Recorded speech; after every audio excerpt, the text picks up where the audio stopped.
küllaltki asjakohane, sellepärast et seal selle avalduse puhul oli tõmmatud ju otsene paralleel ajaga, kui lasti nende pihta ja mitte paatide pihta, vaid peamiselt kui Berliini müüri ületati siis ja lasti mitte sealtult, vaid sinna tinglikult ja seda tehti ka Nõukogude piiride puhul. Nii et kui inimene toob sellise väite või tuleb sellise väitega välja, siis me võime ju nüüd siin kuidagi leebemalt mõelda, et ja ma ei mäleta, või vähemalt mul ei ole kaadritest eriti silma jäänud, et Kreeka suunas liiguvad tühjad paadid. Minu meelest seal reeglina, kui need kaadreid näidatakse, on sees ka inimesed. Nii et me võime ju seda soovi korral pehmendada, aga Riigikogu esindajatel sellist lähenemist. Vot alati ju tuleb mõelda ja eriti selle konverentsi valguses, et teatud situatsioonides võime meie olla nendes paartides. Miks me seda välistame? See ongi see inimlik lähenemine. Jah, mõtleme igasugustele asjadele. Aru saab, me ei ole võimelised kõike vastu võtma. Täpselt nii, nagu ma ei ole võimeline aitama kõike neid, kes ära saab. Aga ma tunnen head meelt, kui ma suudan kas või ühtegi inimest aidata. Ma tulin alles Kopenhaagenist tagasi ja mul oli hea meel, et ma sain seal olevale Kerjusele anda 20 kohalikku vorbikat.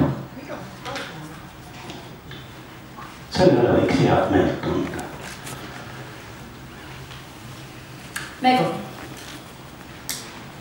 Aitäh väga huvitavate ettekannete eest. Me elame muidugi praegu selles mõttes erakordses ajas, et kunagi varem pole olnud niisugust kommunikatsioonitulva, mis on globaalne. Täna sellises globaalses ja momentaalses võrguühiskonnas. Ja samal ajal, eks ole, selline tsivilisatsiooni kokkupõrge, kus inimesed liiguvad globalisatsiooni tõttu tõhutult ja ma arvan, et ajaloos pole olnud kunagi varem sellist aega. Kuidas te näete ise ajalooku tagasi vaadates ja tulevikku vaadates seda kommunikatsiooni hetke jälgides, et kas on üldse võimalik ja mil moel on võimalik leppida veel kokku mingisugustes väärtustes, mida me koos siis järgime? Erakordselt hea küsimus, kui see viimase 10 aasta jooksul ka toimunud sellised muudatused, mida on see raske mõõta ja statistiliselt see numbrite vähenemine, kui veel 18 aastat tagasi, eks ole, Maire Almastet vaatas 500 000 inimest ja 32 Eesti televisioonisaadet oli suurema vaatajast nagu 200 000, sest praegu tuleb 100 000 lugeda erakordseks väärtuseks ja aasta jooksul ületab 200 000 vaataja piiri vist 5 või 6 saadet, mis sisuliselt tähendab seda, et kõik me jookseme eraldi nurkadesse, meil on käest pult või siis hiir ja me valime seda, mis meile meeldib. Inimesed koonduvad, selle ingliskeelne termin on information communities, info kogukondadesse ja muide need seinad on väga tugevad. Inimesed ei tule välja, kes näiteks on harjunud vaatama teatud tüüpi saadet, teatud saatejuhid, siis ta elab seal sees ja ta arvab, see ongi elu.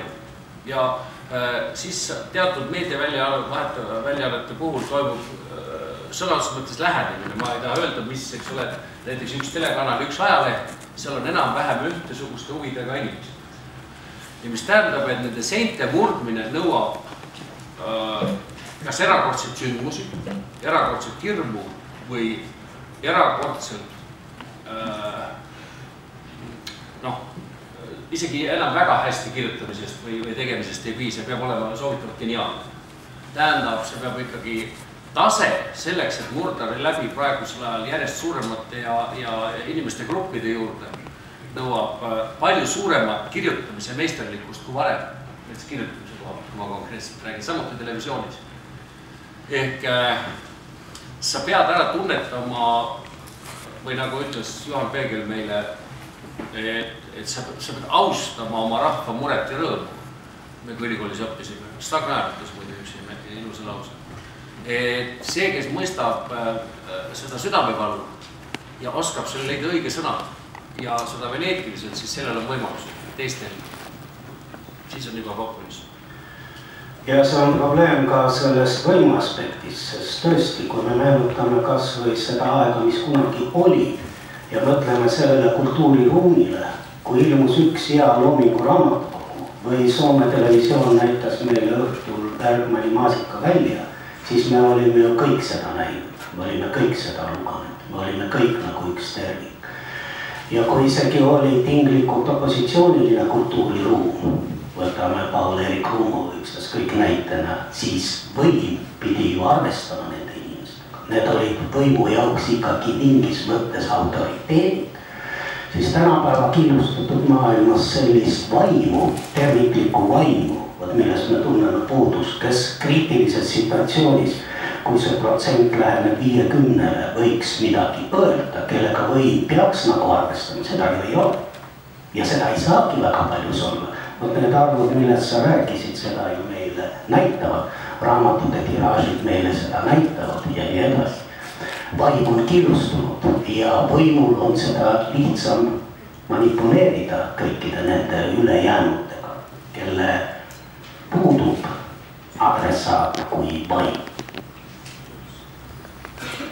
Ja ma tean, kust nagu seda otsida, kust sellist ühendavat asja leida.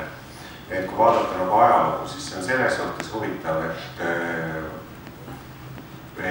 see puudutagu see Jaapanit, aga näiteks kaasaegses tänase konverentsi kontekstis, kui me vaatame kas või Vana Testamendi Iisraeli rahvast, eks ole, millal hakata oma lugusid kirja panema, siis kui tunti ennast kuidagi ohustatuna, siis kui tunti ennast võõra rahva keskel, siis tuleb hakata neid lugusid kirja panema, siis tuleb hakata defineerima, kes on meie. Ja vaadates nagu kaasaegselt Euroopat ja see puudutab nagu tegelikult, mulle tundub, et eelkõige siiski Euroopat, see küsimus on, et mis on see nagu euroopalik või mis on sellised üldised väärtused, mis on nagu lisaks sellele killustatusele. Ma arvan, et just nagu see Cameroni teksti lugedes, kuulates, kuidas seda rääkib väga mornilt ja väga tõsiselt ja rääkides sellistest asjadest nagu töö tegemisest ja üksteise aitamisest ja öeldes, et need on kristlikud väärtused. Ja siis tõenäoliselt, ja see sama puudutab ka Eesti konteksti, et see kristlik taust on tegelikult see, mis eurooplasi seob. Tähendab, tahame me seda tunnistada või mitte, sellepärast, et see Euroopa, milles me elame, on sellest sündinud. Tähendab, see on see taust. Ja siin tuleb küsimus ilmselt nagu kirikutele või usuorganisatsioonidele või usuorganisatsioonide esindajatele, et kas on nii-öelda sellist jõudu või motivatsiooni öelda midagi sellist, mis inimesi sellest igapäevasest askeldamisest kuidagi välja tõstaks või annaks mingisuguse pilgi või mingisuguse suurema asja, mille najal elada. Kas see on võimalik? Ei tea, sest et ühest küljest me räägime siin seesama, et on erinevaid meediakanaleid, on mingis mõttes nagu meedia mitmekesisus, aga inimesed tarbivad aina rohkem ja rohkem nagu ühesugust asja, nagu oma asja ja see, mis mujal toimub, see neid ei puuduta. Et kindlasti nagu need Euroopa enese mõtestamine on mingis mõttes nagu sellises kriitilises kohas, kes ollakse, miks ollakse, mis on need väärtused, kas sellel on mingi põhjus. Mulle tundub, et see on see. Ja kui vaadata nagu ajalukku kindlasti, me võime nagu rääkida sellest, et Kreeka-Rooma pärand on Euroopale ühine. Aga paraku mulle tundub, et seda Kreeka-Rooma pärandit tunneme mingisuguse väga kummalise reflektsiooni kaudu. Sest tegelikult on see nii-öelda surnud traditsioon. Samamoodi, kui me võime rääkida, et eestlased on oma olemuselt Eesti muinasusk ja rääkida taarausust või maausust, tegelikult teame sellest alles 19. sajandi kaudu mingisuguse kummalise reflektsiooni läbi.